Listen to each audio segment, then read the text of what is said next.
Hello students, welcome to our YouTube channel Examosphere. उम्मीद है आप सब बिल्कुल ठीक होंगे एंड अच्छे से पढ़ाई कर रहे होंगे।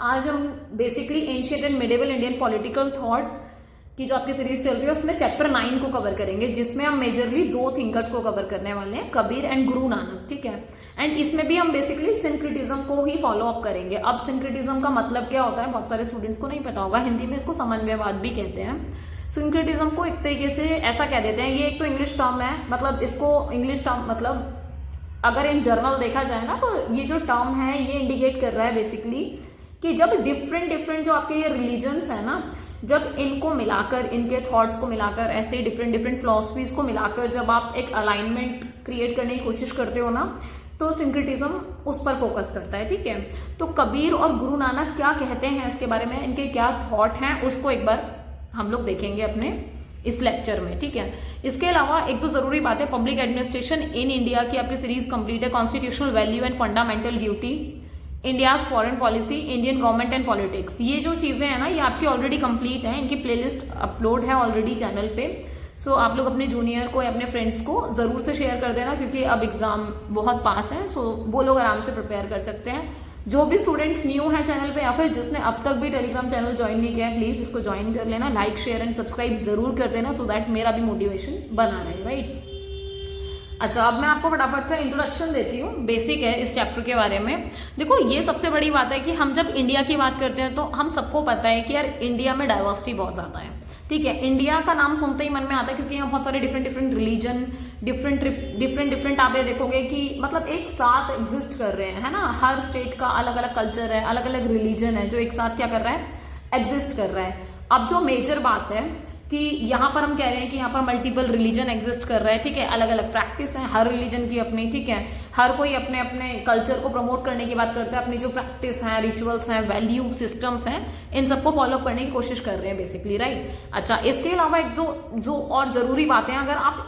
हिस्ट्री से ही देखोगे, मतलब इंडिया का जो हिस्टोरिकल बैकग्राउंड भी देखोगे, सबसे जो मेजर रोल प्ले करता है वो आपका रिलीजन करता है। राइट, क्योंकि आपकी जो कंट्री है वहां पर डिफरेंट डिफरेंट कल्चर एग्जिस्ट कर रहा है, डिफरेंट डिफरेंट रिलीजन एग्जिस्ट कर रहा है, और ये जो प्रेजेंस है अलग अलग रिलीजन की, ये कहीं ना कहीं मतलब आपको प्रूफ करती है कि किस तरीके से आप देखो डिफरेंट डिफरेंट टाइम पर चैलेंजेस को भी फेस कर रहे हो। राइट, बट इसके अलावा और क्या कर रहे हैं, हम पीसफुली आज तक को एग्जिस्ट कर रहे हैं, और ये बहुत बड़ी बात है। मतलब तभी तो ऐसा कहा जाता है ना कि मतलब शुरू से ऐसा कहा जाता था कि इंडिया में डेमोक्रेसी स्टैब्लिश नहीं हो पाएगी, या फिर यहाँ पर इतनी डाइवर्सिटी है कि ये कभी भी मतलब यहाँ पर यूनाइटेड फॉर्म में सस्टेन नहीं कर पाएगा इंडिया। बट ये बात सही है कि पूरे के पूरे वर्ल्ड में बहुत बड़ा एग्जाम्पल सेट होता है कि इतने डाइवर्सिटी या इतने सारे डिफरेंसेस के बाद भी क्या है, आज भी इंडिया मतलब कहीं ना कहीं पीसफुली को एग्जिस्टेंस अपना मेंटेन किया हुआ है। राइट, अच्छा इसके अलावा क्या है कि अगर आप देखोगे कि जो रिलीजियस है, कल्चर है, एथनिक कॉन्फ्लिक्ट हैं, ये आपको मतलब इंडिया की जो हिस्ट्री है उसके हर फेज में दिखाई देंगे। चाहे आप एंशियंट टाइम में चले जाओ, चाहे आप मिडाइवल में चले जाओ, चाहे मॉडर्न में चले जाओ। राइट, इवन कंटेम्प्रेरी टाइम में भी ये कॉन्फ्लिक्ट थोड़े थोड़े हमेशा दिखाई देते हैं। ये बात सही है कि अगर आप हिस्ट्री में, अगर आप मिडिवल टाइम की बात करोगे तो हमें बहुत स्मूथ ब्लेंड दिखता है डिफरेंट डिफरेंट कल्चर का, बिलीफ का, जो फैसिलिटेट करता है अलग अलग पॉलिसीज को, क्योंकि उसी के थ्रू तो अलग अलग पॉलिसीज बनाई जाती हैं, अलग अलग प्रिंसिपल्स या फिर एक्ट्स को फॉलो किया जाता था उस टाइम पे, ताकि चीजें मेंटेन रहें। कभी कभी ऐसा भी रहा किसी एक पर्टिकुलर रिलीजन ने डोमिनेशन स्टैब्लिश किया, ठीक है, फिर उसके अगेंस्ट अलग कॉन्फ्लिक्ट आता है, समझ रहे हो। तो ये एक ऐसा टाइम पीरियड है जिसमें आप देखोगे कि डिफरेंट डिफरेंट तरीके से क्या होता है, स्ट्रगल होता है। ये बात सही है कि अब हम थोड़ा सा अपने टॉपिक की तरफ आते हैं, क्योंकि मैंने बैकग्राउंड दिया आपको। भक्ति और जो सूफी मूवमेंट है ये कहीं ना रिस्पॉन्स है किस चीज के, एंटी सिंक्रेटिज्म का। क्योंकि जो मेजर चीज क्या है, वही वाली बात है ना कि ये कहीं ना कहीं धार्मिक जो रूढ़िवादिता है उसके प्रति, क्योंकि आपका जो रिलीजियस ऑर्थोडॉक्सी है वो बहुत ज्यादा मेंटेन हो रही थी। आज के टाइम पर भी चीज मेंटेन है, पर उस टाइम पे बहुत एक्सट्रीम लेवल पर थी, और ये सोशल रियलिटी थी उस टाइम की। पैरेलल में अगर आप देखोगे, देखो दो ही चीजें होती हैं, जब सिंक्रेटिज्म चल रहा है तो एंटी सिंक्रेटिज्म डेफिनेटली अपोज में होगा। तो पैरेलल में आपका भक्ति मूवमेंट आ गया। भक्ति मूवमेंट कहाँ, हिंदुइज्म में। सूफिज्म ने बहुत सिमिलर रोल प्ले किया इस टाइम पर, क्योंकि ये बहुत ही मिस्टिकल डायमेंशन था किसका, इस्लाम का। क्योंकि सूफिज्म को हम सीधा सीधा समझते हैं कि ये इस्लाम से रिलेटेड है। राइट, तो भक्ति मूवमेंट किससे रिलेटेड है, हिंदुइज्म से। तो ये रिलीजन भी अपोजिट रहते हैं, और ये जो सूफिज्म है और ये जो आप बात कर रहे हो भक्ति मूवमेंट की है ना, ये भी पैरेलल में चल रहे हैं। जब भक्ति और जो सूफी सेंट्स थे वो हमेशा ये चीज रिमाइंड करते थे कि मतलब हमेशा इस चीज को याद दिलाने की कोशिश करते थे लोगों को कि भाई हम सबके एथिकल ऑब्लिगेशंस होते हैं एक दूसरे के प्रति। कहने का मतलब ये कि आप किसी भी धर्म से बिलोंग कर रहे हो, मैं किसी भी धर्म से बिलोंग कर रही हूँ, बट स्टिल हम लोगों के बीच में कुछ एथिक्स होंगे जो हम दोनों को एक दूसरे के लिए फॉलो अप करने पड़ेंगे। अच्छा, एक बात और, भक्ति करने के देखो तरीके बहुत सारे होते हैं, ठीक है। सो जो डिवोशनल की बात आती है तो देखो कुछ लोग भजन कीर्तन करके या सॉन्ग्स के थ्रू, कभी कभी पोएट्री के माध्यम से भी क्या होता है, जो भक्ति और जो सूफी सेंट्स होते थे वो अपना क्लियर रिफ्लेक्शन देते थे, है ना, जो भी सिंक्रेटिक ट्रेडिशन है उसके प्रति। अब जो मेजर बात है इसमें कि ये जो चैप्टर है वो क्या प्रेजेंट कर रहा है, जो ये चैप्टर है ना ये आपको हाईलाइट कर रहा है मेजरली दो जो आपके मोस्ट प्रोमिनेंट भक्ति सेंट्स थे, संत कबीरदास और गुरु नानक, ठीक है, कि वो सिंक्रेटिज्म पर क्या अपने थॉट्स रखते हैं, हम उसको जानेंगे थोड़ा सा, है ना। तो ये आपका भक्ति मूवमेंट शो करेगा और ये आपका सूफिज्म, ठीक है। अच्छा, understanding the concept of syncretism. अब ये सिंक्रेटिज्म है क्या, थोड़ा सा और डिटेल में जाते हैं। ये बात सही है कि आपने ये बात जान ली है और ये बात हम सबको पता है कि भाई डाइवर्सिटी होने के बाद भी यूनिटी है, मतलब इतनी डाइवर्सिटी एग्जिस्ट कर रही है, बट स्टिल आप ये नोटिस करोगे कि ये जो इंडियन पॉलिटी का फीचर है कहीं ना कहीं कि यूनिटी इन डाइवर्सिटी, ये हम यूज करते हैं ना हमारे पॉलिटिकल एस्पेक्ट से भी और इन रियलिटी भी हमें दिखाई देता है, ठीक है। और ये सेम थॉट का जो रिफ्लेक्शन है आपको दिखाई देगा हमारे कल्चर में, प्रैक्टिसेस में, डांस में, आर्ट फॉर्म में, क्योंकि हर चीजें ना आप देखोगे कहीं ना आपस में जुड़ी सी हुई है। जैसे हम भी बात करते हैं कि हिंदू की बात कर रहे हैं अगर, तो हिंदू में क्या है, भक्ति भाव किसके थ्रू कर रहे हैं, जैसे वो भजन कीर्तन के थ्रू, ठीक है। आप मुस्लिम्स में जाओ तो वो सूफीज्म के थ्रू कर रहे हैं, राइट। तो ये तरीके हैं अलग अलग, हर धर्म का अपना अपना है, ठीक है। रिलीजन हो गया और इनके कुछ कुछ नॉर्म्स होते हैं, कुछ ट्रेडिशंस होते हैं, रिचुअल्स होते हैं, ठीक है, जो कभी भी आइसोलेशन में एग्जिस्ट नहीं करते। दैट मीन्स कि इनकी कड़ी आपस में कहीं ना कहीं जुड़ी रहती है। ये बहुत इंपॉर्टेंट बात थी जो समझने वाली थी। और ये सब पार्ट है आपके सोशल सिस्टम के, ये इन्फ्लुएंस होते हैं किससे, एक्सटर्नल डेवलपमेंट से। टाइम के हिसाब से जैसे जैसे देखो चेंजेस आते जाते हैं, ऐसे ही क्या होता है आपके जो भक्ति मूवमेंट्स हो गए, सूफिज्म हो गए, इनके थॉट्स में भी आपको थोड़े थोड़े से चेंजेस देखने को मिलेंगे, ठीक है। अच्छा, इसके अलावा और क्या है, बहुत सारे आपके संस्कृत लिटरेचर हैं, एपिक्स हैं, उपनिषद जैसे भगवद गीता, रामायण, महाभारत, जिसको ट्रांसलेट किया गया पर्शियन में मुगल रूलर्स के थ्रू। इन्होंने फैसिलिटेट किया जो भी लर्निंग वहां से निकली, एक्वायर किया नॉलेज को, क्योंकि और यही काम किसने किया, पर्शियन रीडर ने। देखो इसको ना हम धर्म के एस्पेक्ट से ना समझते हुए इसको नॉर्मली एक बुक की तरह समझा जाए कि मान लो मुझे कोई किताब बहुत पसंद आ रही है, फिर मैंने सुना कि ये बुक बहुत पॉपुलर है, ठीक है, बट अल्टीमेटली मैं वो लैंग्वेज नहीं जानती, तो सिंपल क्या कराया जाएगा, उस लैंग्वेज को ट्रांसलेट कराया जाएगा जो भी मेरी नॉन लैंग्वेज होगी, ताकि मैं उसको समझ पाऊँ, उसको इंटरप्रेट कर पाऊँ। क्योंकि जब इतनी तारीफ हो रही है, लोग इतना अप्रिशिएट कर रहे हैं उस चीज़ को, तो डेफिनेटली एक बार तो मैं उसको रीड करने की कोशिश करूंगी, राइट। तो ये उस एस्पेक्ट में बात की जा रही है कि और फिर क्या हुआ, वहां से जो भी लर्निंग हो रही है, जो भी अच्छी बातें दिखाई दे रही हैं, उनको फॉलो करने की कोशिश की जा रही है। सो ये जो कॉम्बिनेशन था हिंदू और पर्शियन आर्किटेक्चर का, आपको ये मिडेवल पीरियड में भी दिखाई देगा, क्योंकि यही वो टाइम पीरियड है जहां पर क्या होता है, आपका क्रिएशन होता है न्यू इंडिजीनियस आर्किटेक्चर का।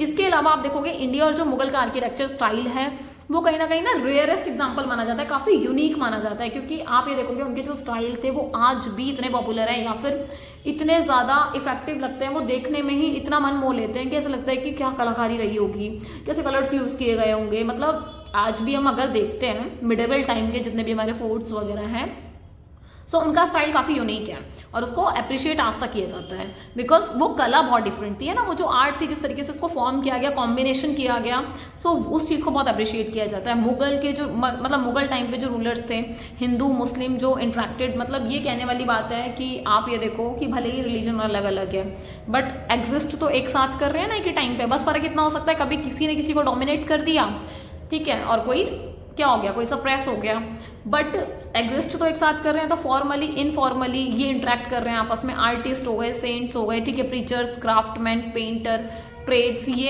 कहीं ना कहीं माइग्रेट हुए, ठीक है, कहाँ, इंडिया। कहाँ से हुए, पर्शिया से, और अदर पार्ट ऑफ कंट्रीज से भी हुए।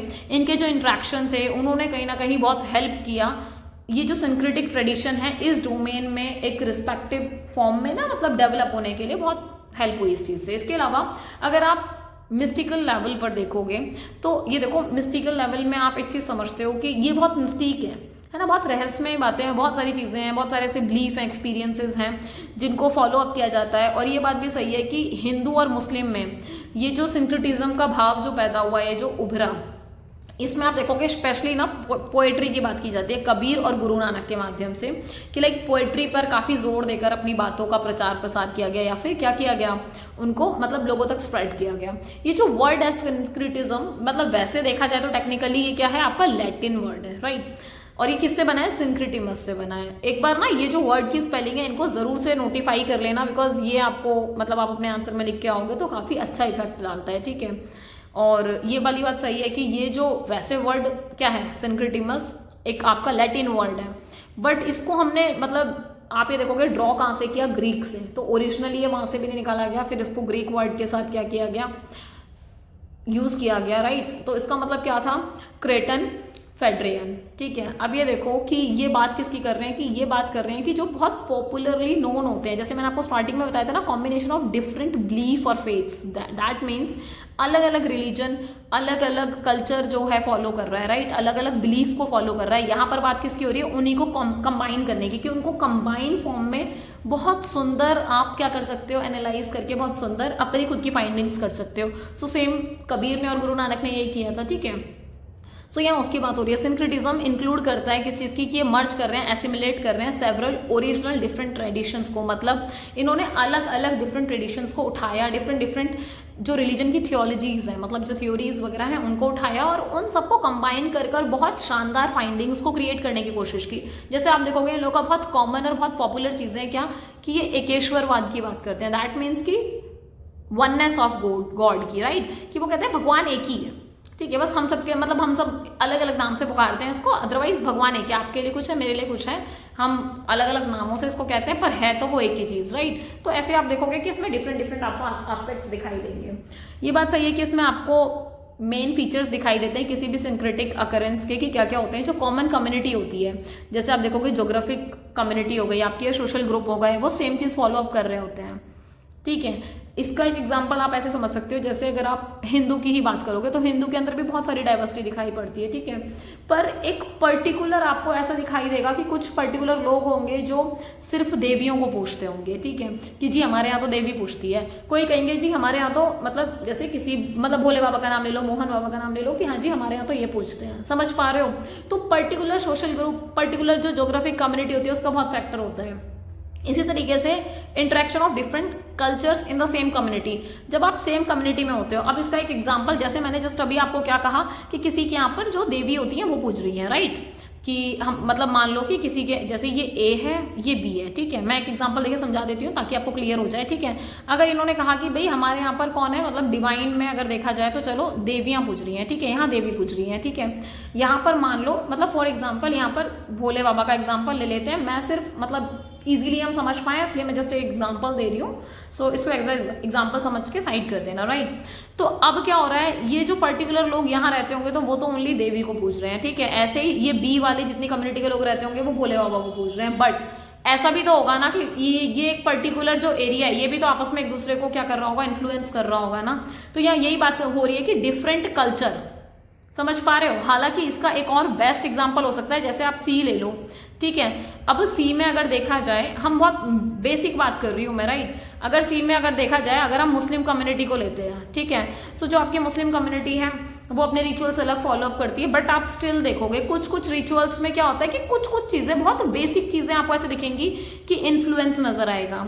कि अब कहने को तो ये कहा जाता है कि नहीं, हमारे अपने खुद के कल्चर्स हैं, हमारे खुद के क्या फेस्टिवल्स हैं, बट स्टिल जब हम एक साथ रह रहे होते हैं तो क्या होता है, कम्युनिटीज के इंट्रैक्शन होते हैं ना आपस में। ऐसा तो है नहीं कि हम आपस में मिलेंगे नहीं, एक दूसरे से बात नहीं करेंगे। ऐसा ही होता है ना कि अगर मुस्लिम कम्युनिटी वाले हैं तो वो भी क्या करेंगे, आपके जो बेसिक फेस्टिवल्स हैं उनको फॉलो अप करते हैं, या फिर उनको अच्छा लगता है तो वो उसको फॉलो अप करते हैं। सेम हम भी फॉलो अप करते हैं उनके साथ, राइट। तो एक बेसिक एग्जांपल था, सो इसको अदरवाइज देने की जरूरत नहीं है, क्योंकि रिलीजियस एग्जांपल्स को देना बड़ा कंट्रोवर्शियल हो जाता है समवेयर, बट मुझे लगता है मेरे स्टूडेंट्स बहुत समझदार हैं, ठीक है। अच्छा, इसके अलावा एक्सचेंज ऑफ कल्चरल आइडियाज, क्योंकि क्या होता है जब डिफरेंट आपके सब ग्रुप्स होते हैं कम्युनिटी में, तो हम सबके क्या होते हैं, अपने अपने ना आइडियाज एक्सचेंज होते हैं, कल्चरल आइडियाज की आपके कल्चर में क्या होता है, मेरे कल्चर में क्या होता है, तो हम उसको क्या करते हैं, एक्सचेंज करते हैं, राइट। देखा जाता है, जैसे इसका सबसे बेस्ट एग्जांपल आप ये देख सकते हो, पंजाबियों में चूड़ा पहना जाता है, ठीक है। अब अगर आप बहुत ट्रेडिशनली देखोगे, हिंदू में मुस्लिम्स में चूड़ा नहीं पहनते हैं, राइट। बट क्या हुआ कि कल्चर का क्या हुआ, ये जो कल्चरल आइडियाज़ हैं या फिर मतलब क्या होता है एक्सचेंज होते हैं कल्चर्स, ठीक है। बट आज आप देखोगे कि आप हिंदुओं में देखोगे कि लड़कियां चूड़ा पहनती हैं, ठीक है। तो इस तरीके के एग्जाम्पल हैं ये कि हम क्या करते हैं अपने कल्चर्स को एक्सचेंज करते हैं, अच्छा लगता है फॉलो अप करते हैं, हाँ ठीक है जी हो रहा है। पहले क्या होता था, अब ऐसे एक और एग्जाम्पल है, जैसे अब जो चूड़ा होता है वो प्लास्टिक वाला होता है, राइट। पर अगर किसी पर्टिकुलर रिलीजन में उसको फॉलो अप कर रहे हैं तो वो उनका बिलीफ है, वो उनका कल्चर है, ठीक है। बट हिंदुओं में क्या होता था, नहीं जी कांच की चूड़ियां ही पहनेंगे, मतलब ये एकदम से मेरे एग्जाम्पल आया तो मैं आपको जस्ट एग्जाम्पल दे रही हूँ, राइट। तो अब क्या है, पर अब ऐसा नहीं है, अब हमारा कल्चरल बिलीफ क्या है कि नहीं इससे क्या फर्क पड़ता है, कलर रेड है ना, शगुन का कलर है, ठीक है, मतलब या मैरून है या फिर और, हालांकि आजकल तो बहुत सारे कलर की वैरायटीज आ गई हैं, बट स्टिल समझ पा रहे हो बात को। सो हम क्या करते हैं, कल्चरल को क्या करते हैं, एक्सचेंज करते हैं। तो ये बेस्ट एग्जाम्पल था, आई गेस आप सब रिलेट कर पाओगे इससे, ठीक है। इसके अलावा इवेंचुअल फ्यूजन होता है आपका, जो भी प्रोमिनेंट कल्चरल आइडिया होता है, दो या दो से ज्यादा आपके जब कल्चर आपस में मिलते हैं तो एक बहुत प्यारा सा यूनिक कल्चरल फिलॉसफी या फिर लाइफ स्टाइल क्या होता है, मेंटेन होता है। जैसे आप ऐसे बहुत सारे लोगों को जानते होंगे जो पर्टिकुलर किसी एक चीज को फॉलो अप ना करते हुए वो कई चीजों को फॉलो कर रहे होते हैं, ठीक है। तो ये इसका बेस्ट एग्जांपल था। इसके अलावा आप रिलीजियस सिंक्रेटिज्म में अगर देखोगे तो ये बहुत ज्यादा पॉसिबल है कि जब आप रिलीजन की बात करते हो तो ये कहीं ना मूव अवे, मतलब आगे की तरफ बढ़ने की बात करते हैं। ये बात सही है कि जो एनवायरमेंट है वो ऐसे ऐसे बिलीफ को एब्जॉर्व करता है, जो भी मतलब एक होता है ना, आप विलिंगली एब्जॉर्व कर रहे होते हो उन बिलीफ को, कि जैसा आपका एनवायरमेंट होगा आप उसी हिसाब से ढलने लग जाओगे कि अच्छा ऐसा होता है, अच्छा ऐसा होता है। इसके अलावा पीस को प्रमोट करना, हार्मनी स्टैब्लिश करना, को एग्जिस्टेंस, टॉलरेंस एंड रिकंसिलेशन, ये सारी ऐसी चीजें हैं कि जब आप डिफरेंट बिलीफ के लोग एक साथ रह रहे होते हो तो हम सबके बीच में क्या होता है, पीस मेंटेन होता है, ठीक है, हार्मनी। हालांकि कॉन्फ्लिक्ट के चांसेस बहुत होते हैं, बट यही एक अच्छी बात है रिलीजियस सिंक्रेटिज्म में कि कॉन्सेप्ट ही ऐसा है कि क्या होगा कि सबके कॉन्सेप्ट में से जो जो अच्छी बातें होंगी उसको उठा लिया जाएगा और बहुत प्यारा सा एनवायरमेंट क्रिएट कर दिया जाएगा, ठीक है। इसके अलावा ये बात करते हैं नए नए इनोवेशंस लाने की या फिर emergence of new sets of idea. जैसा मैंने आपको बताया कि अगर मेरे पास 4 रिलीजन है, ठीक है, या फिर 4 तरीके के बिलीफ वाले लोग हैं, तो मैंने उनसे बात की, फिर मुझे लगा यार उन्होंने तो बड़ी सही बात की। ये बिल्कुल ऐसी बात है कि जैसे हम गौतम बुद्ध की कोई बात हमें अच्छी लगी तो हमने वो फॉलो कर ली, ठीक है। इसके अलावा आपने अगर देखा कि जैन धर्म में आपको कुछ अच्छा लगा, आपने वहां से वो फॉलो कर लिया, ठीक है। हिंदू धर्म में कुछ अच्छा लगा, वो फॉलो अप हो गया, मुस्लिम में वहां से फॉलो अप हो गया, सिख में वहां से फॉलो अप हो गया, क्रिश्चियन में वहां से फॉलो अप, समझ पा रहे हो। तो ऐसा होता है ना अल्टीमेटली कि हम कुछ बिलीफ जो जिस धर्म की जो बात अच्छी लगती है हम फॉलो अप कर लेते हैं, ठीक है। ऐसे ट्रेडिशन वैल्यू सिस्टम हो गए विद और without destroying the existing ones. एक और बात है कि आप जो भी फॉलो अप करना चाहते हो आप डिस्ट्रॉय मत करो किसी चीज को, क्योंकि ऐसा हो सकता है कि जिस चीज को मैं मतलब इसका बेस्ट एग्जांपल है, अगर हम पूजा करने की बात करते हैं, बहुत सारे लोग बिलीव करते हैं कि नहीं जी पूजा तभी पूरी होती है जब आप जोत जलाते हो, जब आप पूरी आरती पढ़ते हो। बहुत सारे लोग ये कहते हैं नहीं जी मन में ईश्वर को याद करो, जरूरी है ज्योति जलाना। अब यार थॉट है उनके अपने अपने, तो आप क्या है डिस्ट्रॉय नहीं करोगे, just follow what ever you want, right. एक और बात है इसमें कि एक इंपॉर्टेंट चैनल हो जाता है जब आप डील करते हो रिलीजियस डाइवर्सिटी के साथ, बिकॉज हर रिलीजन की अपनी अपनी क्या है डाइवर्सिटी है। तो कभी कभी क्या होता है बाउंड्रीज क्रॉस भी होंगी, राइट। और ये वाली बात सही है कि जब बाउंड्री क्रॉस होती है तो कहीं ना मतलब हाइब्रिडेशन की बात आ जाती है, क्योंकि जब एक होता है कि कोई चीज़ है कि नेचुरल है पहले से एग्जिस्ट कर रही है, एक है आपने हाइब्रिड कर लिया। हाइब्रिड देखते हैं ना हम, जैसे फलों को हाइब्रिड कर लेते हैं कि एक है वो कुदरती बढ़ेगा, एक अपना हाइब्रिड का इंजेक्शन लगा दिया तो वो जल्दी बढ़ जाएगा, राइट। तो ये वो वाली बात है कि एक होता है कि धीरे धीरे प्रचार प्रसार हो रहा है, एक हो रहा है कि आपने बहुत भर के एडवर्टाइजमेंट कर दिए हैं, बहुत मतलब अलग से एनवायरमेंट क्रिएट कर दिया सो दैट कि वो चीज़ पॉपुलर हो जाए, डेवलप हो जाए। आउटकम ऑफ वन और मल्टीपल फैक्टर्स। एक और बात है कि जब हम बात करते हैं सिंक्रेटिज्म की तो जरूरी नहीं है कि एक फैक्टर हो, आउटकम मल्टीपल हो सकते हैं, राइट। तो इस चीज़ का थोड़ा सा ध्यान रखा जाए। कुछ ऐसे फैक्टर्स हैं जिसको डिफाइन किया गया भक्ति सेंट्स के द्वारा, जैसे रामानंद, कबीर, गुरु नानक, चैतन्य, ठीक है। और आप देखोगे बेसिकली कि ये जितने भी आपके मतलब थिंकर्स रहे हैं या फिर आपके भक्ति सेंट्स रहे हैं वो कहीं ना कहीं कुछ बेसिक बातों को फॉलो अप करते हैं। जैसे वही वो कहते हैं कि जो भक्ति है वो बहुत प्योर डिवोशन है, मतलब बहुत एक होता है ना पवित्र है, तो इसकी बात हो रही है। इसके अलावा वो कहते हैं प्रमोट करते हैं मोनोथिज्म को। मोनोथिज्म क्या होता है, वननेस ऑफ गॉड, कि भगवान एक ही है, एकेश्वरवाद की बात करते हैं, ठीक है। सो हिंदी वाले इसको एकेश्वरवाद से मतलब लिख लेंगे अपने नोट्स में। इसके अलावा बिलीव किया जाता है क्या कि आप freedom from the cycle of life and death, कि भाई बिल्कुल ही मतलब जीवन और मृत्यु का जो साइकिल है, जो चक्र है भाई, हाँ उससे मुक्ति मिल जाती है, इस चीज़ को बिलीव किया जाता है। एडवोकेट करते हैं सेलिब्रेशन को, मोक्ष को, है ना, कि मोक्ष की प्राप्ति कैसे हो सकती है, जब आप भगवान में विश्वास रखोगे और डीप डिवोशन हो जाओगे, मतलब आपको कोई लालसा नहीं रहेगी, आप बस भक्ति में लीन हो पूरे तरीके से, तो आपको जरूर मोक्ष प्राप्त हो जाएगा। इसके अलावा बात हो रही है कि इन्होंने बात की कि जो हाइम्स होते हैं, है ना, कि आप जब डीप डिवोशन में होते हो, मतलब जब आप बहुत गहरी भक्ति में होते हो ना, कब होते हो आप गहरी भक्ति में, इनके अकॉर्डिंग कि जब आप गहराई रूप से भजन कीर्तन में खो जाते हो, एकदम लीन हो जाते हो, आपको कोई होश नहीं रहता आसपास क्या चल रहा है, बस आप भजन करे जा रहे हो, ठीक है। और ये वाली बात की connected with the common people by preaching and devotional song in the local language. एक चीज और कि लोकल लोग कैसे कनेक्ट कर पाएंगे, जब आप उन्हीं की ही लैंग्वेज में क्या करोगे, भजन कीर्तन के थ्रू अपनी बातें पहुंचाओगे ना, तभी लोग फील कर पाएंगे, कनेक्ट कर पाएंगे। अब मान लो मैं पर्शियन नहीं जानती, अब पर्शियन का कोई सॉन्ग या कोई भजन या कोई भी ऐसी पोयम हो गई जो मतलब मेरे आगे बोली जाए तो मैं नहीं समझ पाऊंगी सिंपल, तो क्या किया जाएगा ताकि मैं उस चीज को गहराई से समझ पाऊँ, मेरी ही लैंग्वेज में उसको मुझ तक पहुंचाया जाएगा, राइट। तो यहाँ उसकी बात हो गई। इसके अलावा बात ये हो रही है कि जैसे इन्होंने कंडेम किया किस चीज को, कास्ट सिस्टम को, जेंडर इक्वालिटी को, पैट्रियार्की को, ब्राह्मणिकल ऑर्डर को, आइडियल वर्शिप को एंड रिचुअलिज्म को। मतलब वो ये कहते हैं कि इन सबको उन्होंने क्रिटिसाइज किया कि कास्ट सिस्टम नहीं होना चाहिए, जेंडर आधार मतलब लिंग के आधार पर जो आप इनइक्वालिटी करते हो वो नहीं होनी चाहिए, पैट्रियार्कल बिल्कुल गलत है, नहीं होना चाहिए, ब्राह्मणिकल ऑर्डर मतलब हर जगह जैसे ब्राह्मण्स को परख दिया जाता है कि नहीं जी एक हायरार्की फॉलो अप हो रही है, नहीं, इन्होंने उस चीज को भी क्रिटिसाइज किया। आइडियल वर्शिप मतलब मूर्ति पूजा का भी खंडन किया कि जी मूर्ति का आप क्या वो कर रहे हो, भगवान तो आपके मतलब कबीर दास ने कहा ना कि राम कहाँ है, आपके मन में राम है ना। तो ऐसे ही आप देखोगे कि अलग अलग आपको थॉट्स दिखाई देते हैं, बट कहीं ना कहीं अलाइनमेंट भी दिखाई पड़ता है, ठीक है। Stood for equality of all man, मतलब यहाँ मैन मतलब आदमी की बात नहीं हो रही है, मतलब ह्यूमंस के कॉन्टेक्स्ट में कहा गया कि सभी के सभी इंसान के लिए, मतलब ह्यूमंस के लिए क्या है, इक्वालिटी की क्या करते हैं, ये कहीं ना कहीं फेवर करते हैं, राइट। अब संत कबीर दास को अगर आप देखोगे तो बहुत मोस्ट प्रोमिनेंट फिगर रहे हैं आपके भक्ति मूवमेंट के टाइम पर, क्योंकि भक्ति मूवमेंट का ऐसा कहा जाता है कि सबसे ज्यादा प्रचार प्रसार संत कबीर दास के टाइम पर हुआ और इनका कंट्रीब्यूशन बहुत आउटस्टैंडिंग है। हमने देखा कि किस तरीके से इन्होंने इनिशिएट किया था रिलीजियस रिफॉर्म्स को, क्योंकि धर्म के नाम पर ना हर कोई जल्दी से बोलता नहीं था, पर इन्होंने बहुत खुलकर लिखा, बहुत खुलकर अपने आप ये देखोगे जैसे अवध भाषा में लिखते थे, है ना, अवधि में लिखते थे, तो बहुत प्यार से बहुत तरीके से इन्होंने अपनी बातों को लिखा। जहां इनको क्रिटिसाइज करना है इन्होंने आराम से क्रिटिसाइज के बिना किसी डर के। इसके अलावा और मतलब इनका वही था कि कहीं ना कहीं मतलब ये इटरनल ट्रुथ की बात करते थे कि भाई मुझे मतलब वही सच को खोजते कि भगवान अपने आप मिल जाएंगे, है ना, जैसे आप सच्चाई की खोज में निकलोगे तो आपको भगवान मिल जाएंगे, तो सच को भगवान से कंपेयर किया इन्होंने। इसके अलावा इन्होंने रिजेक्ट किए जितने भी जो ट्रेडिशनल सिंबल्स यूज होते थे रिलीजन के नाम पे, जो भी रिचुअल्स की बात हो रही है इन्होंने सबको हटाया। इन्होंने साथ में जैसे आप टेम्पल्स की बात करोगे, मॉस्क्यू, आइडियल वर्शिप, ठीक है, बाथिंग इन होली वाटर, जैसे गंगा स्नान होता है ना, अलग अलग तरीके का, ऐसे आप ये देखोगे जैसे स्क्रिप्चर्स होते हैं, फास्टिंग की बात हो रही है, जितनी भी चीजें इन्होंने इन सबको, और इवन अथॉरिटी ऑफ प्रीस्ट की, मुल्लास की, मतलब आप ये समझ रहे हो जितने भी हर धर्म में अपनी अपनी अथॉरिटी होती है ना, जिनके थ्रू हम रिचुअल्स परफॉर्म कराते हैं, इन्होंने सबको क्रिटिसाइज किया। इन्होंने कहा जरूरत ही नहीं है इन सब चीजों की, भगवान आपके अंदर है, सिंपल, आपको मीडिएटर की क्या जरूरत है। सारे रिचुअल्स को मतलब मूर्ति पूजा, मंदिर, मतलब हर एक चीज को, मस्जिद को, हर एक चीज को इन्होंने क्रिटिसाइज किया। इनको लगा क्या, मतलब ये ऐसा कहते थे कि जी भगवान आपके अंदर है, तो आप इन बाहरी चीजों में ना पढ़कर आप अपने अंदर झांको, ठीक है, आप भक्ति भाव में जाओ, भक्ति में जाओगे तो अपने आप मोक्ष की प्राप्ति हो जाएगी।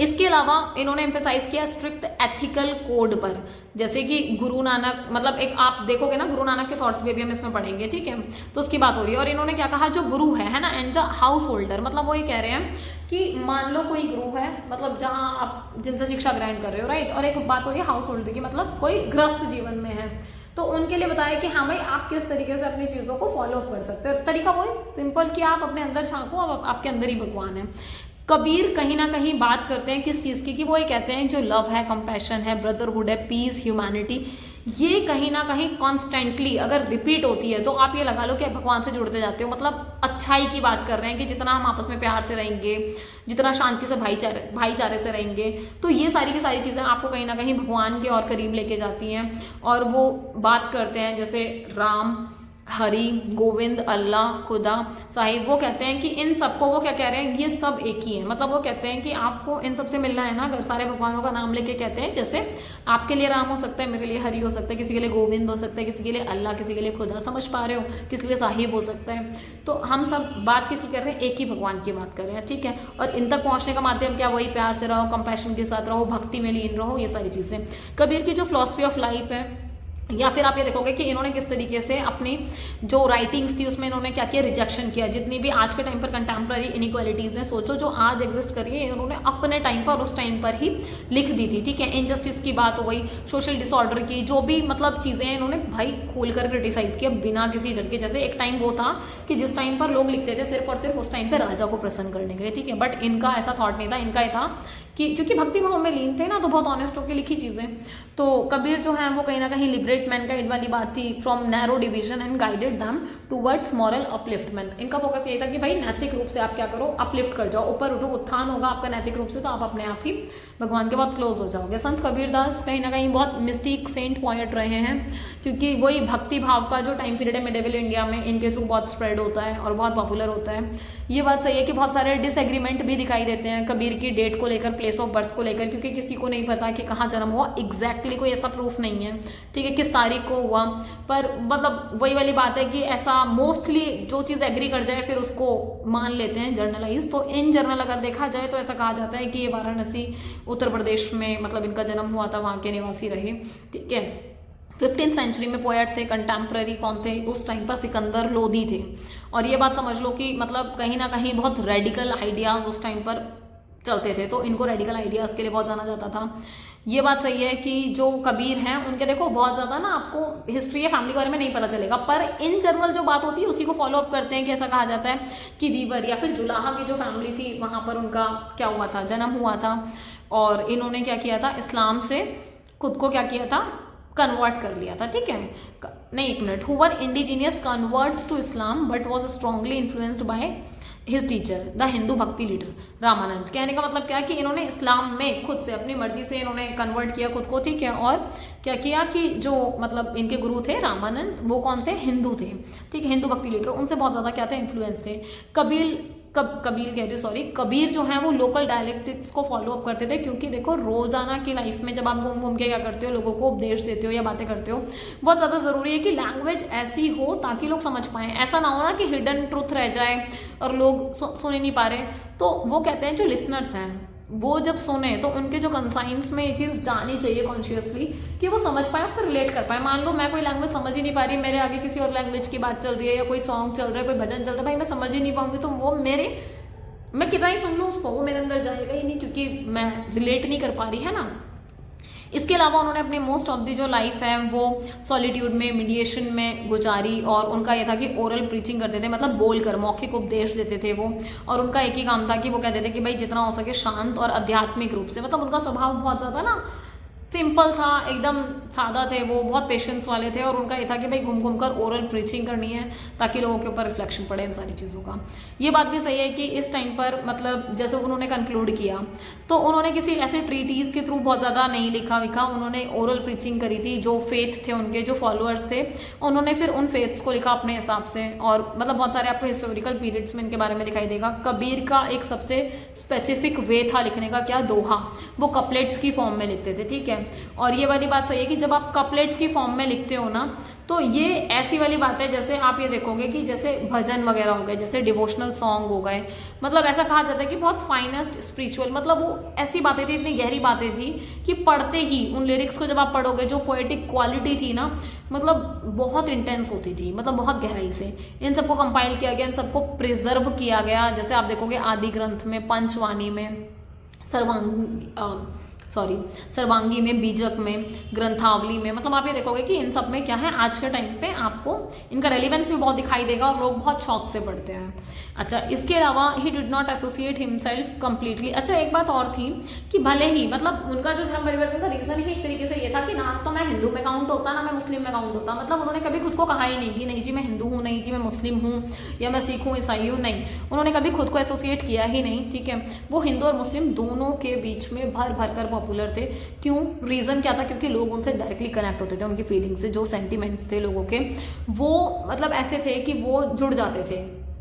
कुछ पर्सनालिटी ऐसी होती है ना कि जिनका आपको रिलीजन का फर्क ही नहीं पड़ता, राइट। सो यहाँ पर बात हो रही है कि जो लोग हैं वो कहीं ना कहीं जैसे ट्रैवल कर रहे हैं, तो उनके जो सेंटिमेंट्स वगैरह हैं, या फिर ट्रैवलिंग के टाइम पर चीज़ें क्या हो रही हैं कि ये ट्रैवल कर रहे हैं, ओरल प्रीचिंग कर रहे हैं, मतलब मौखिक रूप से लोगों को क्या कर रहे हैं, बता रहे हैं, समझा रहे हैं। So that is the reason कि जिसकी वजह से ये लोगों के सेंटिमेंट से कनेक्ट कर पा रहे थे।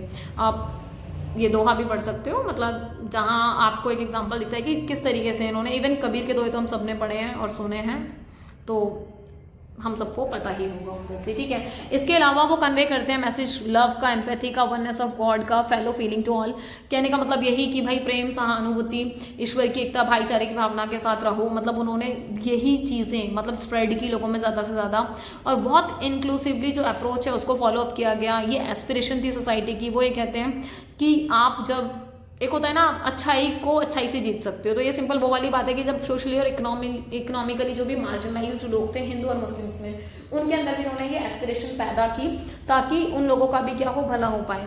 इसके अलावा अगर हम मतलब बहुत ऐसे बारीकी से देखें तो जो कबीर के थॉट हैं या फिर जो प्रिंसिपल्स हैं या फिर जो उनके मोड थे प्रीचिंग के, वो अडॉप्ट किए गए कहीं ना कहीं। आप ये देखोगे कि जो मेजर पार्ट है ना इनका, सिंक्रेटिक जो अप्रोच है कबीर की, वो निर्गुण पंथ के जैसी दिखाई देती है, क्योंकि निर्गुण पंथ में भी ऐसी बातें की गई हैं।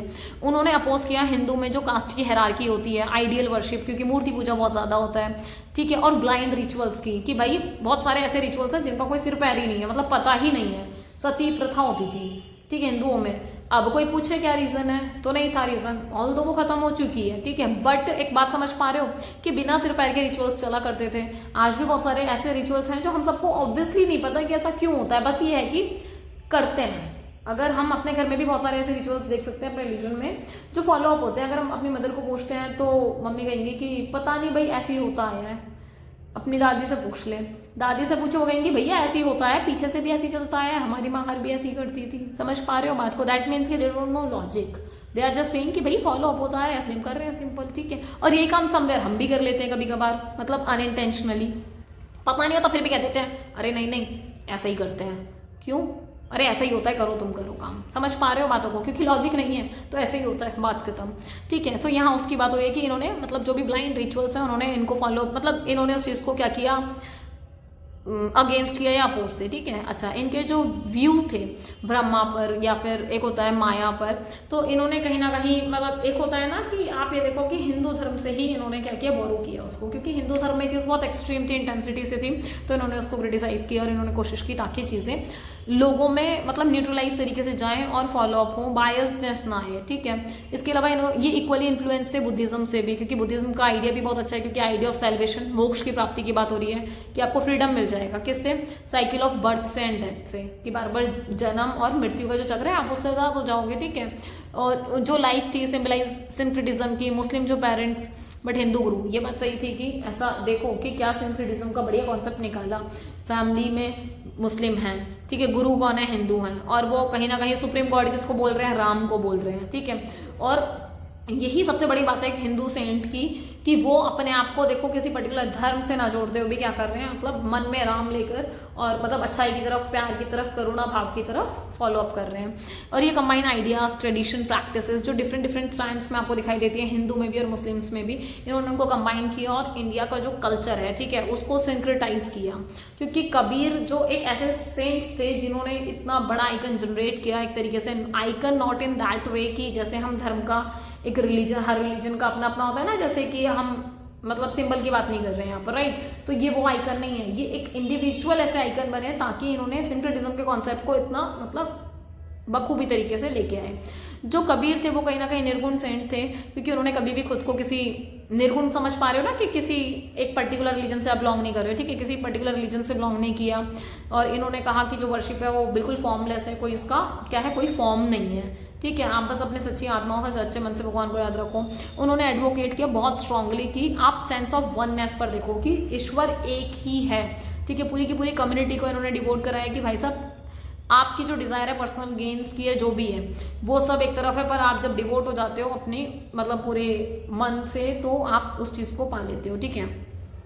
जब डिवाइन की बात हुई, क्योंकि ऐसा होता है ना भगवान की खोज में जब निकलते हैं तो कबीर ये कहते हैं कि भाई भगवान ना आपके अंदर ही है, आउटसाइड नहीं है, इनसाइड है, ठीक है। इसके अलावा वो ये कहते हैं कि जो वर्शिप है, मतलब आप जब आइडियल वर्शिप करते हो या फिर जैसे शाउटिंग होती है, जैसे मॉस्कियों में पूरा मतलब वो अजान होती है, आप उसमें देखोगे मंदिरों में कि पूरा मतलब जैसे आरती वगैरह बहुत उससे होती है ना, तो आप समझ पा रहे हो ना। तो वो ये कहते हैं कि ये जो रिचुअल्स अगर आप परफॉर्म कर रहे हो या फिर पिलग्रिमेज आप होली प्लेसेस पे जाते हो, हज पे जाते हो, समझ रहे हो ना, जितने भी तीर्थ यात्रा वगैरह पे जाते हो, तो वही कहते हैं यार क्या लॉजिक क्या है इन चीज़ों का, कोई लॉजिक नहीं है। अगर आपका मन ही साफ नहीं है, आप भगवान को इतनी दूर दूर ढूंढने जा रहे हो, भाई भगवान तो आपके अंदर है ना, तो आप अपनी प्योर सोल को प्योर करो, या फिर वो जो आइडिया है किसका, प्यार का, फेथ का, है ना, वननेस का, ब्रदरहुड का, उसकी बात कर रहे हैं। कबीर ने इक्वालिटी ऑफ ऑल मैन की बात करी। वो कह रहे हैं कि एक तरफ तो मतलब ये देखो, ये बात तो कितनी सही भी तो है ना, कि कितनी डुअलिटी है कि एक तरफ हम भगवान के आगे जाके सबके सब खड़े हो जाते हैं, ठीक है, और वैसे आप ये देखो कि हम इक्वल नहीं मानते आपस में एक दूसरे को, या फिर मतलब रिलीजन या कास्ट वाला मतलब इशू आ जाता है। तो वो ये कहते हैं कि यार एक तरफ तो आप ऐसी हरकत कर रहे हो, और एक तरफ आप भगवान के आगे जाके मतलब सभी एक ही भगवान है, सभी जाके उससे मांग रहे हैं, तो उनके लिए तो सब इक्वल है ना, तो फिर हम आपस में एक दूसरे के लिए इक्वल क्यों नहीं है। सो उसकी बात हुई, इन्होंने यूनिटी ऑफ गॉड की बात की, इन्होंने स्ट्रांगली बोला कि जितनी भी इरेशनल प्रैक्टिसेस होती हैं, इनइक्वालिटी होती है, उन सबको इन्होंने मना किया कि भाई सबको क्रिटिसाइज किया। एगैलिटेरियनिज्म की बात करी। प्रिंसिपल ऑफ इस्लाम में कबीर ने एक्सेप्ट किया कि मतलब ये जो इन्फ्लुएंस है सूफिज्म का, है ना, उसको काफ़ी इन्होंने अप्रिशिएट किया। इसके अलावा आप देखोगे वो टॉलरेट नहीं करते थे डिवीजन जो मैन के बीच में होता है सोशल रिलीजन के बिहाफ पर, सोशल रीजन के बिहाफ पर। मतलब वो ये कहते थे कि जो अर्ज है सारे ह्यूमंस की कि सारे इंसान अच्छे ही होते हैं, बस ये कि परिस्थितियाँ थोड़ा सा ऐसी हो जाती हैं जिसकी वजह से नेगेटिविटी या फिर इतनी चीज़ें होती हैं। वो कहते हैं इनइक्वालिटी आप नहीं ला सकते किसी भी कीमत पे। सोशल इक्वालिटी की बात करते हैं, वो ये कहते हैं कि जो भी आपकी प्रैक्टिसेस हैं इम्पार्ट करते हैं फोर्स के थ्रू, प्रीचिंग के थ्रू, ताकि जो उनके जैसे जो उनके गुरु थे रामानंद, उन्होंने उनसे ये चीज़ सीखी कि भाई किस तरीके से आप प्रीचिंग की प्रैक्टिस कर कर चीज़ों को मेंटेन कर सकते हो। कबीर स्ट्रांगली इन प्रैक्टिसेस को कंडेम करते हैं। Parcel of Hindu and Muslim way of life such as animal sacrifices, जैसे आप देखोगे कि क्या जानवरों की बलि दी जाती है, ठीक है, या फिर मतलब बहुत आप ये देखोगे कि लस्ट होता है मैजिकल पावर का कि नहीं जी हमें तो मतलब जादुई शक्तियों को पाना है, ठीक है, या फिर आइडियल और टेम्पल की वर्शिप की जा रही है, रिपीटेशन ऑफ मंत्रा कि मंत्रा को बार बार पढ़ा जा रहा है, तीर्थ यात्रा पर जाया जा रहा है, फास्ट किया जा रहा है। तो आप समझ रहे हो ये सारी की सारी चीज़ें वो ये कहते हैं कि मतलब जितनी भी चीज़ें हैं मतलब वही चीज़ थोड़ा रिपीट करके है बट अलग फॉर्म में है। सो आप ये बात समझ पा रहे हो ना कि लाइक ये चीज़ें कि आप इन सब चीज़ों को ना करते हुए आप क्या करो कि आप सिर्फ और सिर्फ वन गॉड को मानो। अगर आप एक भगवान को मानते हो, आप एक इंसानियत को मान लो, ठीक है, जो कि इस्लाम में फॉलो अप हो रही है। वो स्ट्रांगली एडवोकेट कर रहे हैं हिंदू मुस्लिम को आपस में यूनाइटेड फॉर्म में रहना चाहिए, ठीक है, ह्यूमैनिटी सबसे ऊपर होनी चाहिए, क्योंकि जो ट्रू सच्चा रिलीजन होगा ना किसी भी इंसान के लिए वो यही होगा कि हम आपस में एक दूसरे की हेल्प करें, अच्छी फीलिंग रखें, काइंड बने रहें, दयालु बने रहें, फेयर रहें और सबके साथ जेन्युइन रहें, ठीक है, ये एक सच्चा धर्म है।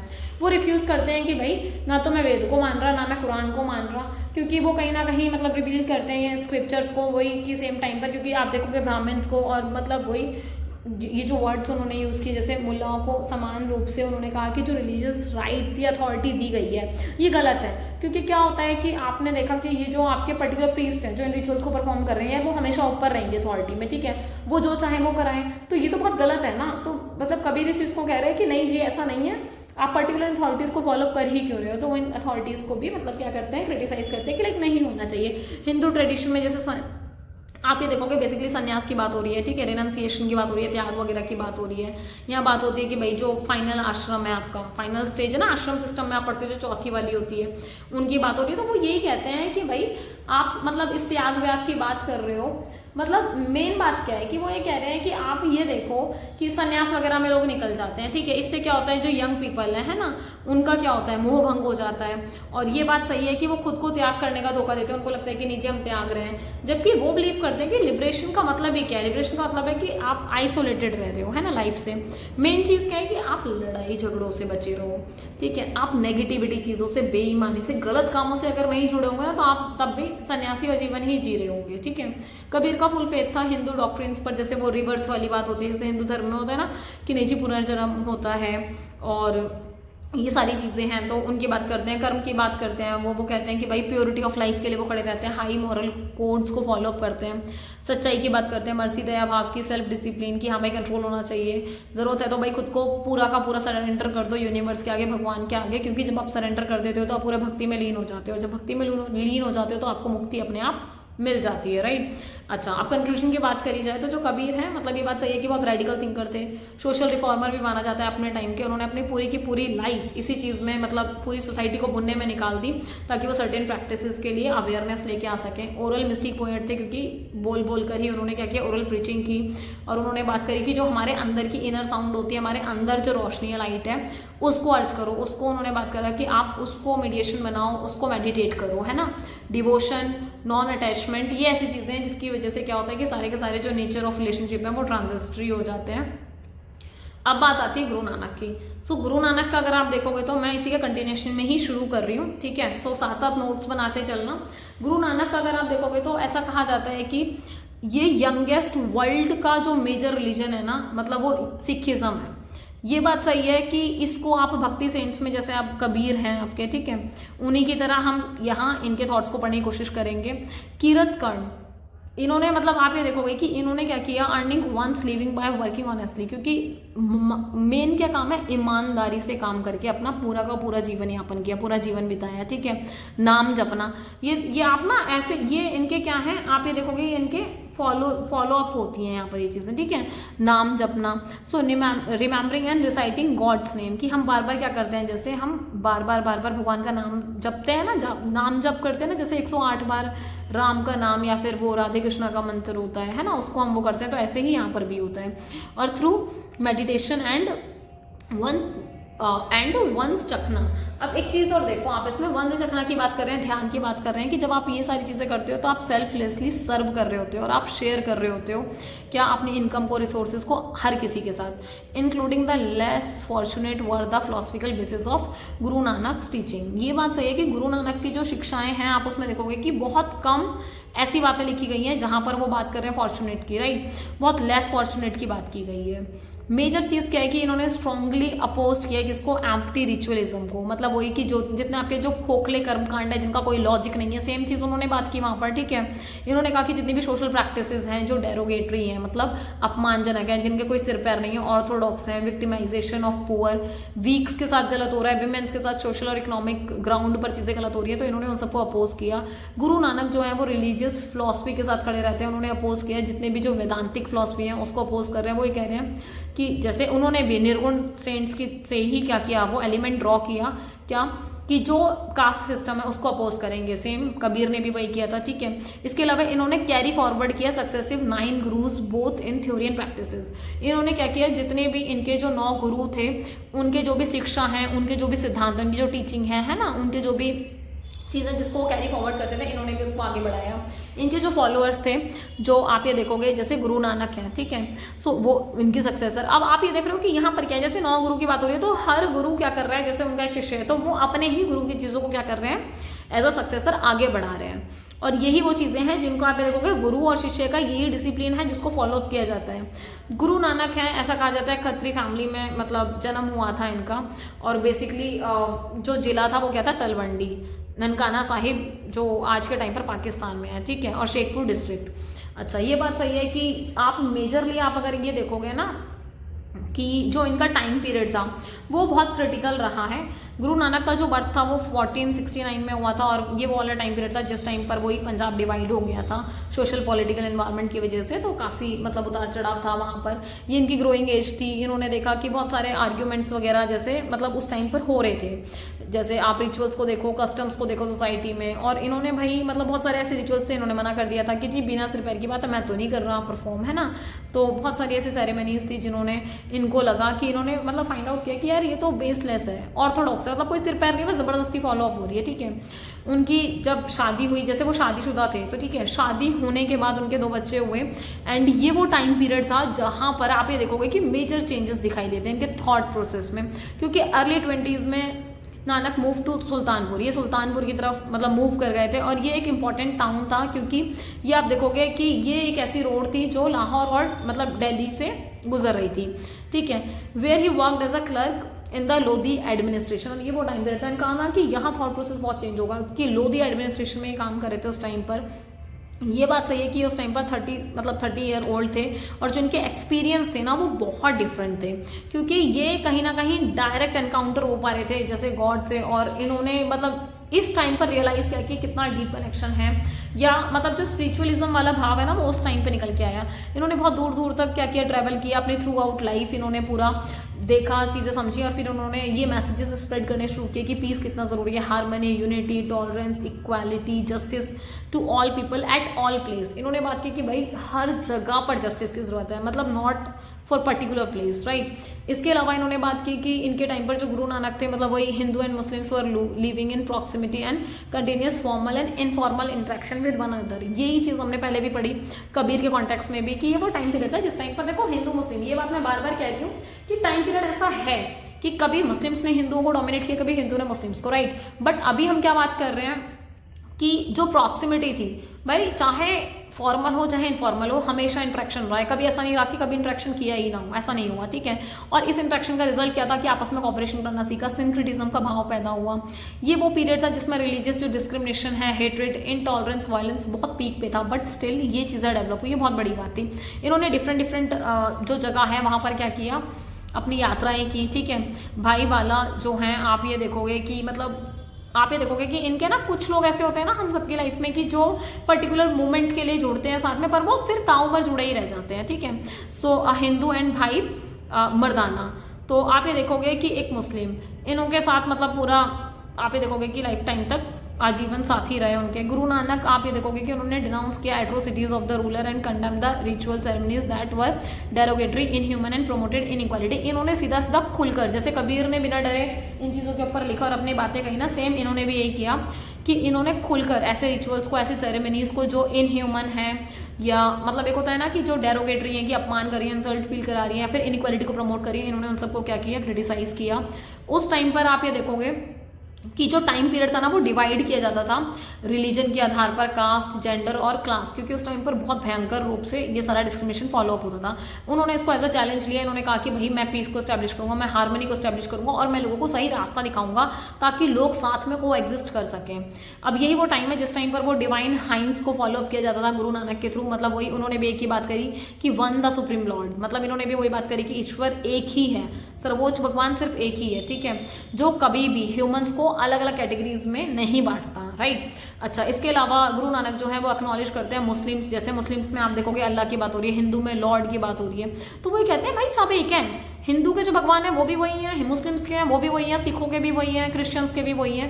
इन्होंने इनकी बात करी, इन्होंने कभी भी किसी रिलीजन को क्रिटिसाइज नहीं किया, इन्होंने सिर्फ पर्टिकुलर जो एट्रोसिटीज थी, रूलर्स की जो प्रैक्टिसेस थी, जो रिचुअल्स थे ना जिनकी वजह से एक्सप्लॉइटेशन होता था, या फिर ऐसी चीज़ें होती थी, या फिर जो गरीब है या फिर हेल्पलेस लोग हैं, इग्नोरेंट पीपल हैं, मतलब उनको इतनी प्रॉब्लम होती थी, उनको हमेशा क्रिटिसाइज किया इन्होंने, किसी पर्टिकुलर रिलीजन को नहीं।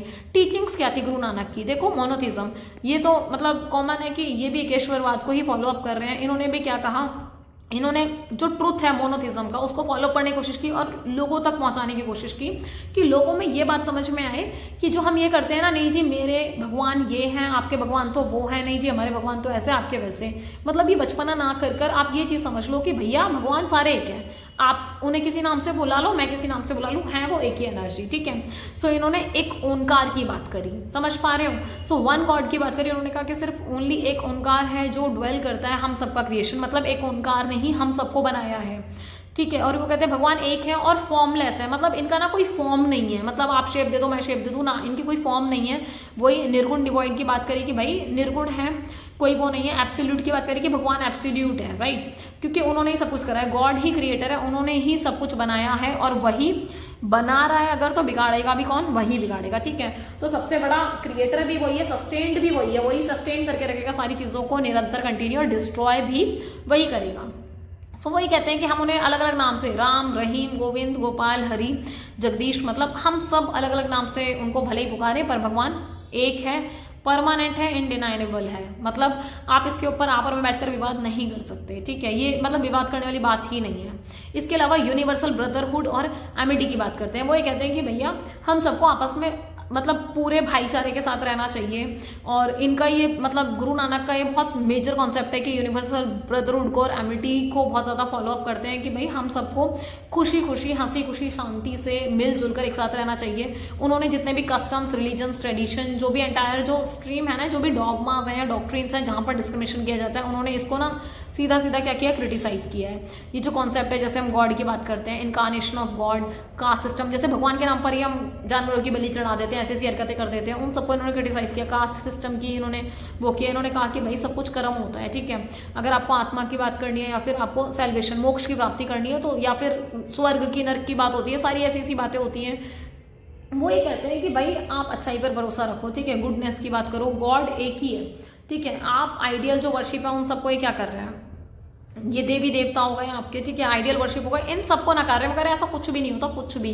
वो कहते हैं ये सब तो ना हर रूलर को एक ऑपरेसिव करने का तरीका है, ठीक है, और ये सब झूठ बोलते हैं। उन्होंने सिर्फ कहा कि यूनिवर्सल लिबर्टी ही मैटर करती है, और इन्होंने कहा कि जस्टिस हर किसी को मिलना चाहिए, कोई डिस्क्रिमिनेशन वगैरह ना हो। इसके अलावा उन्होंने कभी भी मतलब जो भी मतलब एक होता है ना कि उन्होंने अपने आदर्शों का कभी प्रचार नहीं किया, जो भी उनके आइडियल्स थे उन्होंने उनको कभी मतलब उस तरीके से प्रचार नहीं किया। उन्होंने बस कोशिश की कि जो उनकी टीचिंग्स है उन्होंने उसको रिकॉर्ड किया, उन्होंने इंट्रोड्यूस किया सिस्टम ऑफ संगत, संगत का सिस्टम उन्होंने क्या किया, इंट्रोड्यूस किया, ठीक है। और इसमें होली कॉन्ग्रेगेशन की बात हो रही है, मतलब कि पवित्र मंडली है कि आपस में लोग बैठकर डिस्कस वगैरह करते हैं। लंगर मतलब इन्होंने ऐसे ऐसे कॉन्सेप्ट दिए, कम्युनिटी किचन, दैट मीन्स कि भाई कम्युनिटी किचन है, लंगर हम सबको पता है कि हम सब जाकर आराम से खा लेते हैं, कोई रिलीजन का, कोई इन सब चीज़ों का कोई मतलब नहीं होता, कास्ट एंड ऑल का, ठीक है। पंगत की बात हो रही है, person sitting together in rod, मतलब इन रॉस टू ईट, मतलब आप देखते हो ना जब लंगर लगता है तो हम एक मतलब वही पट्टियाँ बिछी रहती है और हम आराम से उस पर सारे के सारे चटाई पर बैठकर खा रहे होते हैं, राइट, कि सब साथ में। इससे क्या होता है, encouraging all high or low, man and women, rich poor, Hindu Muslim to sit together. Simple एक ही कॉन्सेप्ट था कि भाई किसी भी धर्म के लोग हो, किसी भी जात के हो, कुछ भी हो, XYZ, कोई फर्क नहीं पड़ता, बैठो आप मतलब लंगर में, पंगत बिछ रही है, चढ़ाइयाँ बिछ रही हैं, पट्टियाँ बिछी हुई हैं, मस्त आराम से बैठो, कोई आपसे नहीं पूछने वाला जी आप किस धर्म के हो, किस जात के हो, ठीक है। और देखो इतनी बड़ी चीज़ करने के पीछे सिर्फ एक ही रीज़न है, क्या, कि चाहे कोई मैन हो, वीमेन हो, किसी के साथ किसी भी तरीके का डिस्क्रिमिनेशन हो, सब आराम से बैठे, आराम से खाएं, ठीक है। गुरु नानक स्ट्रांगली रिजेक्ट करते थे रिनाउंसिएशन को। वही जब आप बात करते हो किस चीज़ की, वही कहते हैं कि त्याग की बात अगर हो रही है तो मतलब ये कैसी बात है। वही कहते हैं अगर आपको मोक्ष की ही प्राप्ति करनी है तो मोक्ष की प्राप्ति तो वैसे भी मतलब पॉसिबल है, अगर आप फैमिली में रहते हुए आप अपने परिवार के प्रति या अपनी कम्युनिटी के प्रति अपनी ड्यूटीज़ को भी अगर परफॉर्म कर रहे हो ना, तो भी आप मोक्ष की तरफ चले जाओगे, ठीक है। गुरु नानक ये कहते हैं कि जो वर्ल्ड है वो कहीं ना गॉड का क्रिएशन है, भगवान ने ही इस संसार को बनाया है, तो यही चीज़ डिवाइन पर्पस से भी तो रिफ्लेक्ट करती है। मैन जो है मतलब इंसान जो है वो अलाइव ही तब करेगा, मतलब वो कहते हैं कि वो इंसान रहेगा ही तब जब रिमेन अनअफेक्टेड बाय इम्प्योरिटीज़, मतलब जब आप इम्प्योरिटीज से दूर हो जाओगे, मतलब जितनी भी लस्ट है, ग्रीड है, एंगर, सेल्फिश डिजायर, स्लैंडरिंग, मतलब जितनी भी ऐसी चीज़ें हैं जो नेगेटिव हैं, गलत हैं, जिसकी वजह से एक ह्यूमन डिक्लाइन होता है, इन सबसे दूर हो जाओगे तो आप वैसे ही सैल्वेशन की प्राप्ति कर लोगे, ठीक है। गॉड ग्रेस वो ये कहते हैं भगवान की कृपा से, मतलब वही कि आप क्या करो, भगवान का नाम लो, रिमेंबर करो उनके नाम को, ठीक है। और जितने भी lust anger, greed, attachment, ego, इन सबसे आप एकदम दूर हो जाओगे, क्योंकि ये अल्टीमेट गोल नहीं है। वो अपने थॉट्स को एक्सप्लेन करते हैं, गुरु नानक एनालॉजी देते हैं लोटस के साथ, ठीक है। वो ये कहते हैं जैसे analogy of lotus that remain dry in water and the share the message that one must live in this world and yet remain untouched by the impurities.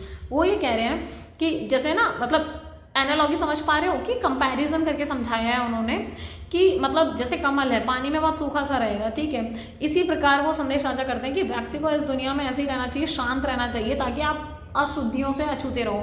मतलब वो ये कह रहे हैं जैसे आप कमल के फूल को देखोगे तो वो जिस तरीके से रहता है एक पानी में, इस तरीके से आप मतलब समझ पा रहे हो, कमल कीचड़ में खिलता है, इतनी इम्प्योरिटीज होने के बाद भी वो आराम से वहाँ क्या कर रहा है, खिल रहा है, उसने अपनी अच्छाई बरकरार की हुई है। तो सेम वो ये कह रहे हैं कि बीइंग ह्यूमन, जितनी भी आपके कुछ भी हो संसार में, कुछ भी चल रहा हो, पर आप अपने आप को मेंटेन रखोगे। आप जैसे कमल खुद को कीचड़ में मेंटेन रख पाता है, ऐसे ही आप अपने आप को मेंटेन रखोगे, ठीक है, सारी इंप्योरिटीज से बचाकर। अपोज किया इन्होंने फॉर्मलिज्म का, प्रमोट किया ह्यूमैनिटेरिज्म को। इन्होंने कहा कि जो औपचारिकतावाद है उसको विरोध किया, इन्होंने कहा मानवतावाद, ह्यूमैनिटी को बढ़ाओ, सिंपल, ठीक है। इनका अर्थ था इन्होंने सबसे ज़्यादा एथिकल और वही ह्यूमन वैल्यूज़ को बहुत ज़्यादा फॉलो अप किया। और इनका एक वही था कि जो ह्यूमनिस्ट थिंकर, मतलब इनको एक ह्यूमनिस्ट थिंकर कहा जाता था, कि जो गुरु नानक थे वो बहुत ह्यूमनिस्ट थिंकर थे, क्योंकि उनका बहुत फॉलो अप था कि हर इंसान equality, justice, liberty and development deserve करता है। इसके अलावा जो गुरु नानक है वो ट्रू रिलीजन, मतलब उनका जो था वो यही था कि अगर सच्चा धर्म फॉलो अप करना है ना तो इक्वालिटी दे दो, जस्टिस दे दो, सबकी डिग्निटी ऑफ लाइफ का ध्यान रख लो। उनके लिए यही सबसे बड़ी बात थी। वही कहते थे one race and one brotherhood, मतलब वही यूनिटी की बात कर रहे हैं, एकता की बात कर रहे हैं, भाईचारे की बात करें कि भाई सब आपस में मिलजुल कर रहो। सेल्फ सर्विस की बात करते हैं, ठीक है, मेकिंग अ लिविंग थ्रू राइटिशियस वे, मतलब वो ये कह रहे हैं कि आप धर्म के माध्यम से भी आप चीज़ें कर सकते हो, पर वो ये है कि आप तरीके से करोगे। इसके अलावा जहाँ जितनी ज़रूरत है, आप देखो आपके पास इतना धन आप यूज़ कर लो, बाकी आपको लग रहा है आप किसी की मदद कर सकते हो, आप प्लीज़ हेल्प कर दो, है ना, जो भी नीडी वन है स्पेशली उन लोगों की। इसके अलावा वो बात करते हैं कि जितनी भी, मतलब गुरु नानक ने कहीं ना कहीं स्ट्रेस किया जो प्रैक्टिकल वर्चू है ओवर फॉर्मलिज्म, मतलब उन्होंने कहा कि फॉर्मलिज्म को हटाओ, आप क्या करो, प्रैक्टिकल वर्चू को यूज़ करो, है ना, जो प्रैक्टिकली जरूरत है उन चीज़ों को फॉलो अप करो। इसके अलावा उनका जो मैसेज था वही हर रिलीजन के लिए कि भाई हर रिलीजन की अपनी मेरिट होती है, वही हम एक दूसरे से सीखते हैं, पर वो कहते हैं हार्मोनियस लाइफ जीनी है हम सबको, मतलब अच्छी लाइफ जीनी है शांति से, है ना।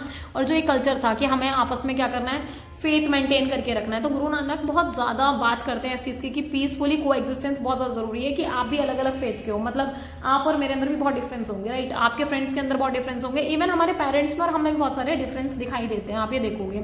बट ये वाली बात सही है कि गुरु नानक कहीं ना कहीं जो असेंशियली इंपॉर्टेंट जो चीज़ें फॉलो अप कर रहे थे वो यही कि हमें पीसफुली को एग्जिस्टेंस के साथ रहना है, आपस में मिलजुल कर रहना है, ठीक है। जो फेथ है, जो डाइवर्सिटी है हमारे बीच में ना अलग अलग तरीके से, उसको प्रमोट करने की बात कर रहे हैं, ठीक है, कि इनको हमें प्रमोट करना है। इन्वायरमेंट जो है लर्निंग की वो बहुत इंपॉर्टेंट है, क्योंकि इन्वायरमेंट से जो आप सीख रहे हो ना आप उस चीज़ को फॉलो अप करोगे, और यही चीज़ें ना आपको फैसिलिटेट करती हैं, क्योंकि तभी तो सिंक्रेटिक भाव पैदा होता है ना, कि सिंक्रेटिज्म आता कहाँ से, ऐसे ही आता है ना जब आप डिफरेंट डिफरेंट तरीके से क्या करते हो, सारी चीज़ों को एक साथ लेके आते हो। और बात वही हो रही है, पीसफुल को एग्जिस्टेंस करने की, अच्छाई की बात हो रही है, डाइवर्स फेथ है बट स्टिल हम साथ में रह रहे हैं आराम से, ठीक है, इन सारी चीज़ों की बात हो रही है। जेंडर इक्वालिटी की बात करते हैं, वो ये कहते हैं कि जैसे आप ये देखोगे कि हिंदुइज्म में बहुत बोला गया है आराम से, है ना, कि मतलब चीज़ें होती हैं, आपने देखा है कि ब्राह्मणिज्म वाला वो जो पूरा हायरार्की फॉलो अप होता है, इन्होंने उसके लिए ओपनली इन्होंने उस चीज़ को क्या किया है, क्रिटिसाइज किया है। सिख जो, मतलब वो आप ये देखोगे सिख जो गुरु हैं वो हमेशा इस चीज़ पर ध्यान देते हैं कि एक हेल्दी, इगैलिटेरियन और प्रोग्रेसिव सोशल ऑर्डर होना चाहिए, सब कुछ इक्वल हो, प्रगतिशील हो, क्योंकि ये सारी चीज़ें इंपॉर्टेंट है। वो ये कहते हैं कि मतलब जैसे बहुत जगहों पर अगर देखा गया है ना कि विमेंस के साथ क्या होता है, डिस्क्रिमिनेशन होता है या फिर उनको हमेशा डिग्रेड किया जाता है, जबकि गुरु नानक ये कहते हैं कि भैया बिना विमेन के तो लाइफ ही एग्जिस्ट नहीं कर सकती, क्योंकि विमेन जो है वो बर्थ गिवर है, मतलब जन्म देती है, वो नर्चर करती है, ठीक है, वो सबकी केयर करती है, तो बिना महिला के आप जीवन मतलब इमेजिन कर भी कैसे सकते हो, ठीक है। तो गुरु नानक कहीं ना कहीं प्रोग्रेसिव थिंकर थे, सोशल रिफॉर्मर थे, उन्होंने मतलब वो एक कंजर्वेटिव जो आउटलुक है उनकी बात करी, विद रीजन साइंटिफिक अप्रोच की बात करी, कि जो साइंटिफिक अप्रोच है आपकी उसको फॉलो अप करने की बात करी, कि किस तरीके से आप इसको क्या करते हो, साइंटिफिक अप्रोच के साथ फॉलो अप करते हो। कंक्लूजन की तरफ बढ़ते हैं। गुरु नानक पहले गुरु थे सिख के, मतलब जिन्होंने कहीं ना कहीं स्पिरिचुअल डिवोशन की बात करी है आपकी, ठीक है। इसके अलावा इन्होंने डिवाइन विजडम की बात करी, उन्होंने अपनी पूरी की पूरी लाइफ इस चीज़ पर निकाल दी कि लोग इस चीज़ को समझ पाएँ कि डाइवर्स फेथ होने के बाद भी हम कैसे एक साथ रह सकते हैं। उन्होंने स्प्रेड किया मैसेज ऑफ लव को, काइंडनेस को, बेनेवलेंस को, टॉलरेंस को, हार्मनी को, कि किस तरीके से इतनी डाइवर्सिटी होने के बाद भी हम सब इंडिविजुअली अलग अलग हैं, बट स्टिल हम सब आपस में दया से, प्रेम से, भाव से, परोपकार से साथ में रह सकते हैं। गुरु नानक की जो फिलॉसफी है वही रैशनल, साइंटिफिक, रीजनेबल है, और उनकी जो कोर वैल्यू वो ह्यूमन से, इंसानियत से, मानवता से बहुत जुड़ी हुई है। सिख की जो फिलॉसफी है वो कहीं ना कहीं आप ये देखोगे जो उनके थॉट्स हैं वो डीप मतलब विजडम की तरफ बहुत इशारा करते हैं, ठीक है। वो प्रोवाइड करते हैं डायरेक्शन को, कि जितने भी जो आपके फेथ हैं irrespective of time and space, मतलब आप ना टाइम की बात छोड़ दो, आज के टाइम पर भाई जिस टाइम पर उन्होंने लिखा था कबीर ने, गुरु नानक ने, आप ये सोचो कि आज के टाइम पर वो राइटिंग्स फॉलो नहीं होती, भाई बहुत स्ट्रांगली आज के टाइम पर भी वो बहुत रेलिवेंट है, ठीक है। सो ये आपका क्या हो गया, बेसिकली यूनिट 9 खत्म हो गई है हमारी, ठीक है। अब बस आपकी एक लास्ट यूनिट रहती है, यूनिट 10 अबुल फजल वाली, ठीक है। उसको भी मैं बहुत जल्दी कवर करा दूंगी, बाकी आप लोग इसको थोड़ा कवर अप करते चलना, ठीक है। लास्ट तक बने रहने के लिए बहुत बहुत thank you. Like, share and subscribe कर देना, टेलीग्राम चैनल जरूर से ज्वाइन कर लेना। बाकी ध्यान रखो अपना, पढ़ते रहो, आगे बढ़ते रहो, मिलते हैं नेक्स्ट वीडियो में बहुत जल्दी, बाय।